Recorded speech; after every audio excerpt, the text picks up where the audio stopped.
If the meaning of your life has to be proven by others, does it even count as yours?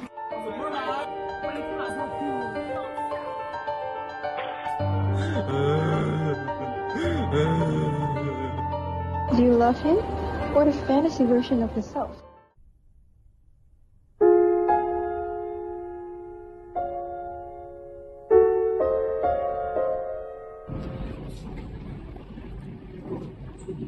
Tomorrow, the limited edition album will release.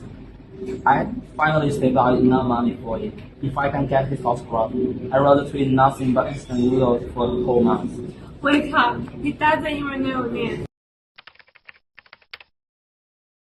If you faint hungry from cafeteria, will he give you medicine? Will he give you food? This is not changing a star. You have turning yourself into the right path. You know nothing.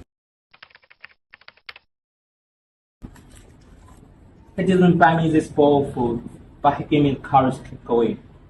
Last semester, when I failed my advanced mathematics midterm, I was ready to drop this class, and I was terrified of failing the whole year.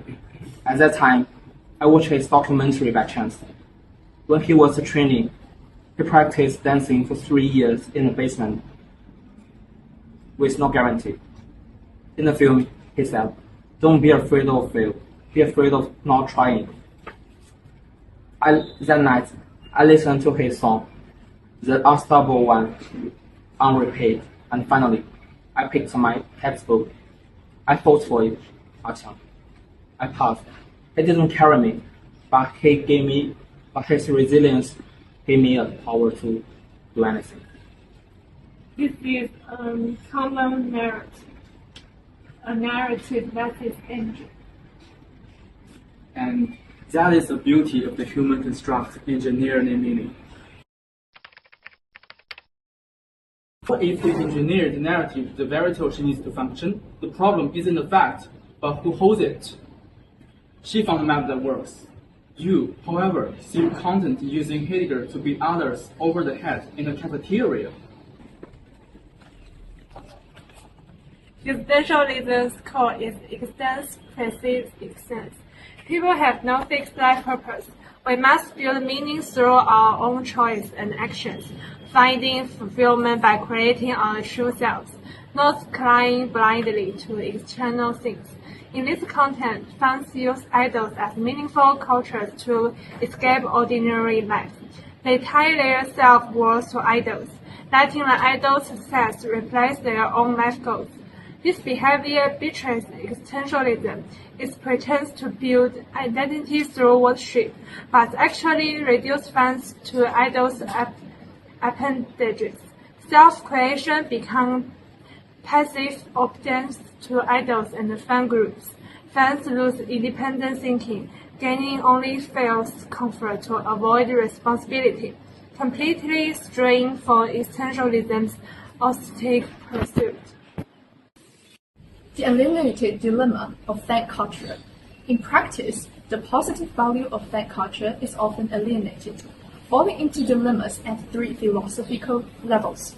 The first dimension is existentialist. The core of existentialism is existence precedes its essence. True fulfillment comes from authentic self-creation rather than blind attachment to external things. In the plot, fans treat idols as mending patches to escape mediocre life, fully tying their self-worth to idols and replacing their own life pursuit with the idol's brilliance. It seems to construct identity through idol worship, but in fact, it reduces fans to appendages of idols, transferring self-creation into passive obedience to idols and fan communities. Fans eventually lose their ability to think independently, gaining only false comfort to avoid individual responsibility, which completely divided from the authentic pursuit of existentialism. The second dimension is Platonic beauty. Fans eliminate the fragmented attributes of idols into an absolute beauty exclusive to idols, transforming the pursuit of universal beauty into closed, exclusive symbolic worship, and turning aesthetic appreciation into a struggle of symbolic ownership, which completely divides it from the core Platonic duty and inspires the original spiritual value of aesthetic pursuit.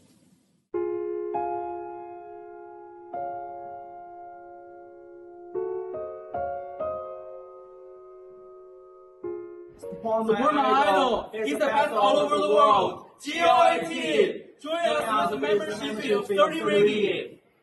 Idol! Idol! Idol! Idol! Idol! Idol! Look at this! What is the difference between them and the cult recruiting members? Organized, with slogans, and even charging members' fee. Anyone who says a single bad word about their idol could be chased and insulted all the way to their ancestors. Idol! Idol! Idol! Idol! Idol! This is modern day worship. People used to pray to gods for safety. Now they worship stars for meaning. To sing a muffler, but they have actually been displaying the more spiritual lives. You're not allowed to scold him. He's my life. He's my salvation. Like, he can't even respect his own fan. Don't make me laugh. If you want to catch a star, first respect yourself. Then you can talk about redemption.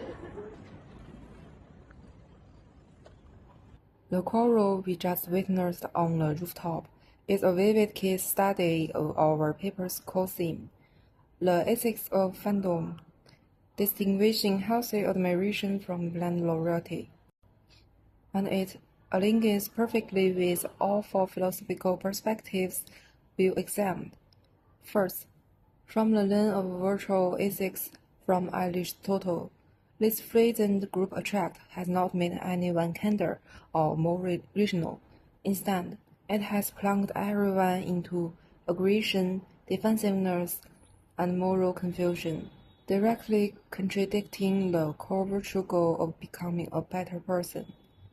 It is a regression of virtue. Second, through the eyes of deontology from Kant. When fans treat their idol's words as absolutely truth, make endless excuses for his misdeeds, and hid behind the first lack, separate the art from the artist, to evade moral judgment. They have abandoned the duty of independent thinking and outsourced their judgment to the idol and the crowd. This is exactly what Kant condemns, giving up mature rationality and becoming intelligent through dependence. Furthermore, this organized slogan chanting, even fee-paying fan mobilization resembles the random worship we discussed in the paper. It has long transcended mere appreciation for the work, evolving into collective rituals akin to religious worship, filling the emptiness of life with fanatical faith while making people abandon basic moral lines in blind obedience. Finally, even if we set morality aside temporarily and calculate from a utilitarianism perspective, this frenzy of attacking others and tearing apart the community harms both the targeted individuals and the atmosphere of public discourse, ultimately producing only negative social utility far from maximizing overall good. Thus, combining these four philosophical perspectives, we can clearly conclude healthy admiration should make us grow into more virtuous, independently thinking, and positively contributing people through appreciation. Blind loyalty, however, only make us surrender ourselves, become slaves to fanaticism, and eventually lead us to the double loss of virtue and relationship.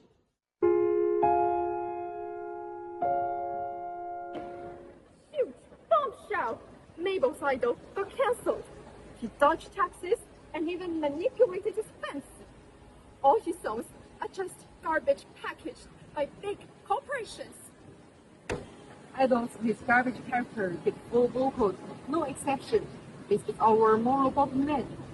You don't let his rough slap just cause he sing of the songs. Wait, hold on.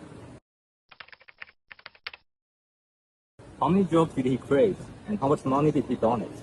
Seen from an Italian perspective, hasn't he done more good for the economy than that?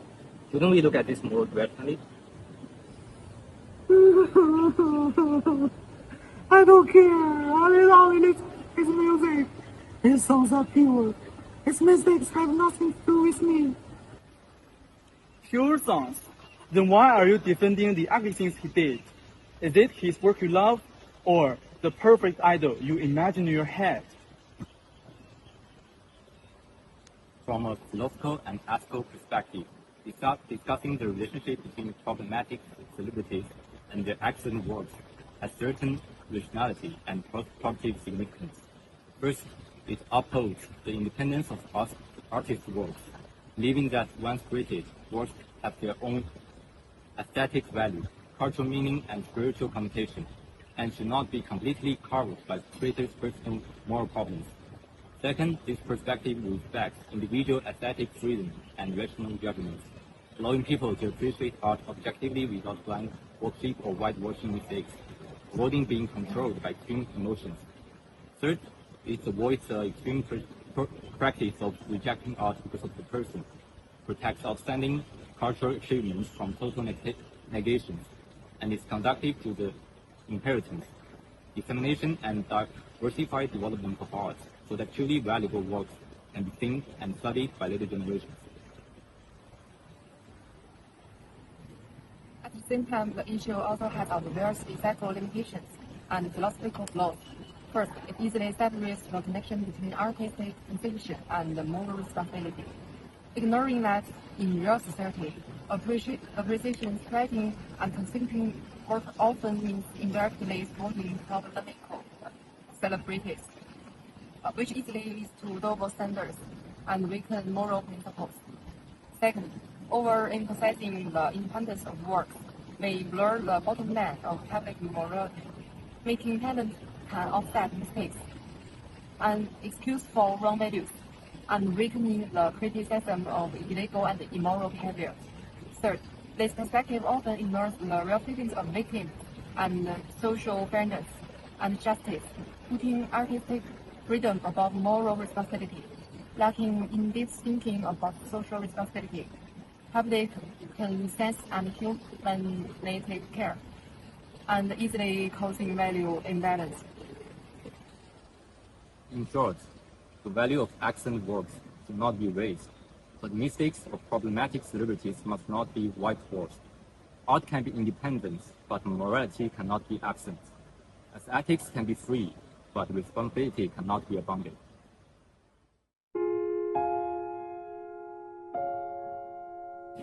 Admiration and blind worship can always be separated by a fine line. If you treat your idol as a god, they'll see you as nothing but a cash cow. If you see them as a fellow traveler, only then can they truly be your light. The virtual ethics tells us the point of idolizing someone is never to become a shadow, but to become a better version of yourself. If you chase your idol to a point where you can't even afford food or abandon your identity, that is not love, it's an obsession.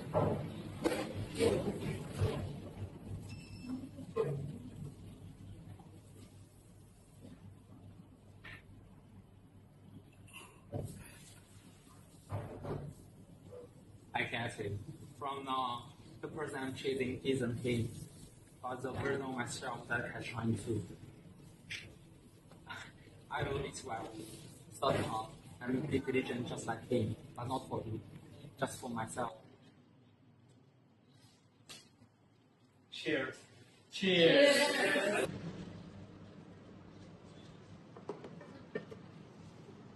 First, structurally, fan culture fully mirrors the core logic of traditional theology. Fans are no longer bystanders of idols, but co-creators of divinity. Through fan works and community narrative, they create perfect personal and spiritual symbols for idols, completing the modern God-making movement. Meanwhile, fan groups replace traditional churches and support activities. Voting and offline events replace religious rituals, forming a complex system of belief practice. More importantly, idol becomes spiritual sustenance for fans, just like Mabel in the story, who regards her idol as her light. Fans also take idols as benchmarks to pursue self-improvement. which is exactly the secular version of the traditional theological idea of taking God as a mirror to cultivate virtue, adapting to the spiritual needs of modern society. In essence, it's never a real secular theology. First, the divinity of idols is entirely tied to commercial logic. Fans shape idols through voting and consumption, directly turning divinity into a commodity attribute, completely eliminating the transcendence and sacredness of theology. Second, fans' beliefs completely destroy deontological ethics. They put loyalty to idols above social justice, use love as an excuse to whitewash idols' illegal acts, attack others, and break public rules, forming an extreme double standard, which completely violates the universal ethical foundation of theology. Third, fans are both believers and God makers, making beliefs completely subjective and fragmented.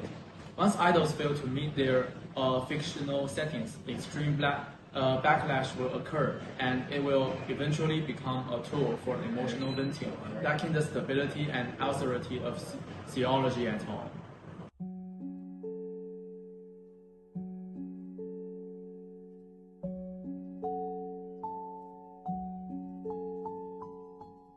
Your life doesn't need an idol to fulfill it.